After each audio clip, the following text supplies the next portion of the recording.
Сайн байцгаана уу? Та бүхэнд энэ өдрийн мэндийг хүргэе. Өмнөгөө аймгийн Хамбог цэмийн 20 дугаар сургуулийн 12 А ангийн сурагч Оюун Мамины би өнөөдрийн хэрэглээ маргаашийн амьдрал нөлөөлөх нэгэн хэлтгэлээ хэлэлцүүлэхэд бэлэн боллоо.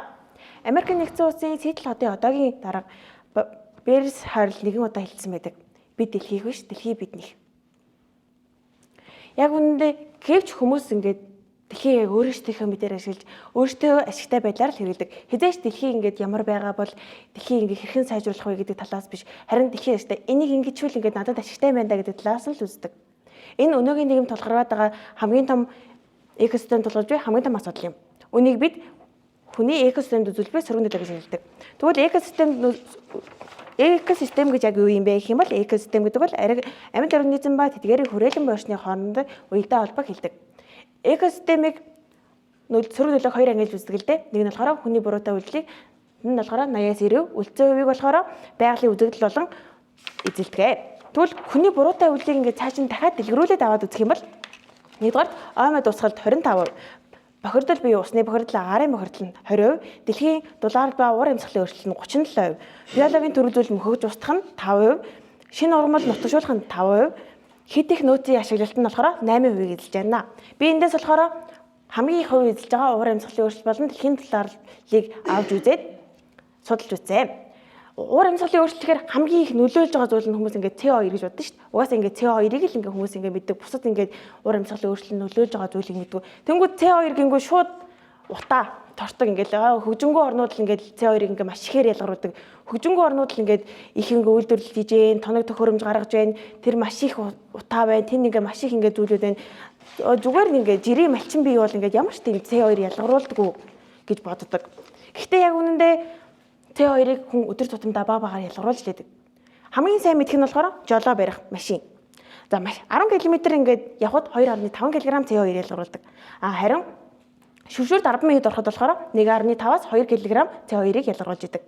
Энд дээр ингээд хамгийн сонирхолтой мөртлөө хүмүүсийн тэр болгон мэдээд байдаг зүйл нь болохоор хоол хаягдлаас үүсэлтэй CO2. Ба энийг болохоор би 2025 оны ингээд сүүлчээр ингээд сургууль дээр 1 сарын хугацаанд сургуулийнхаа хоол хаягдлыг хэмжиж үзсэн л дээ. Тэгэхэд 1 сарын хугацаанд 388 кг хоол хаягдл гарсан. Энэ болохоор ингээд алслагдсан сумын ингээд тэртээ хоол ингээд алслагдсан сумын ингээд 800-900 хүүхэдтэй ингээд сургууль мөртлөө тэрнээс ингээд 500 хүүхэд хоол идж байгаа мөртлөө ингээд маш их хэмжээний хоол хаягдл гарч байгаа байхгүй юу? Тэг ингээд энэ хоол хаягдл нь CO2 руугаа шидүүлээд идэх юм бол 1.6 тонн CO2. Энэ болохоор хаашаашаа 4 давхар байшинтай тэнцвэрс тийм том хэмжээтэй байдаг.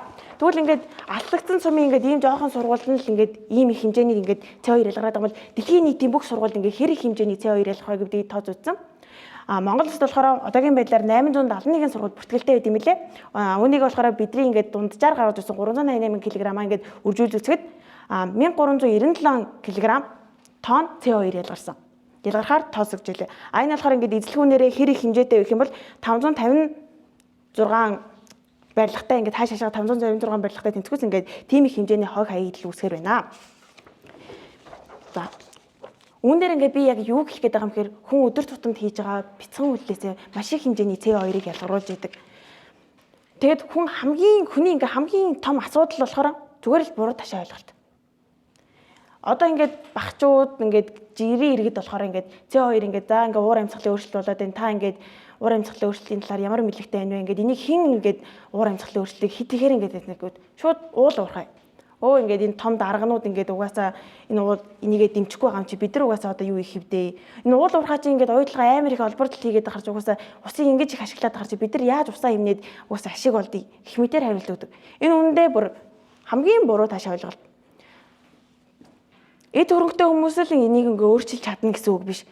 Цөөхөн удирдлага, цөөхөн ингээд албан тушаалтнууд л хүмүүс ингээд энийг өөрчлөн, энийг солино. Энэ бол том асуудал гэж боддог.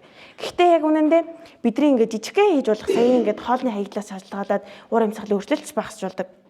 Та ингээд өнөөдөр хоолны хаягдлыг манай сургууль өнөөдөр ингээд хоолны хаягдлыг басгаж чадахгүй байлаа ч гэсэн магадгүй баг багаар ингээд хоолны хаягдлыг багасгасаар байгаад дараад нь хоолны хаягдлгүй болоод CO2 ялгаруулдаггүй шийдэж болно. Байх боломжтой. Тийм учраас та нар ингээ өдөр болгон иддэг хоол хүнснээрээсээ багч болов ингээд хоол хүнсийг хаягахгүйгээр хэрхэн ингээд хаягдлгүйгээр ингээ хоол хүнс хийх боломжтойг өөртөө ингээд тунгаа модоорой. Үцэст нь хэлэхэд аливаа шийдвэрийг хүн зүрхэт сэтгэлээсээ ингээ зориулаад би энийг хийнэ л гэж ботчихсон байгаа бол энэ бол тийм асуудал биш байдаг. Хүмүүс ихэвчлэн ярихаасаа илүүгээр ингэж хийж байгаарай л гэж зөвлөмөр байна. Баярлалаа.